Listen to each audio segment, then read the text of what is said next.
Welcome to point number 3. It's the word lift.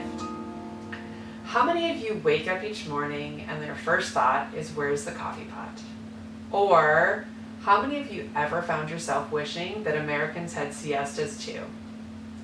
Having balanced energy is a necessity in our life. Think about that for a sec. When you're tired, don't you tend to feel more depressed or less likely to do anything? So something simple like focusing on work when you're at work so you can have energy for your family when you get home, or making a commitment to consistently walk 3 days a week can be hard. When we're tired, everything is hard. What do kids have a lot of? Energy, right? Can you think back to the energy that you had when you were a kid?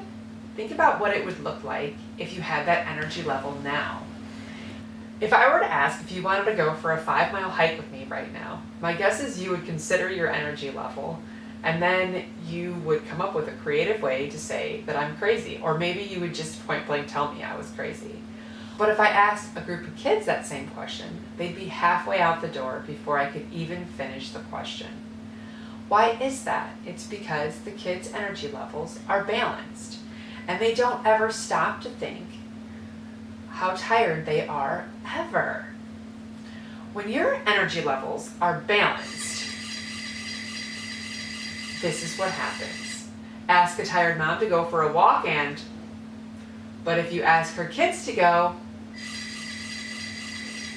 see the difference? Here's an interesting tidbit that I recently learned from an article I read. Your energy level is directly affected to how balanced your hormones are. I really had no idea that energy and hormones were related. I'm going to take a second now and share a little bit about my personal experience with energy, and this may sound a bit weird, but you should also know that talking about this is harder than talking about my mom's death because it's much more personal for me. My lack of energy was evident in my lack of sex drive after having the kids. Let me just be real with you for a sec. I can vividly remember sitting at work, sexting my husband before we had kids, wishing the day would go faster. So naturally, here comes baby number 1, followed again by baby number 2.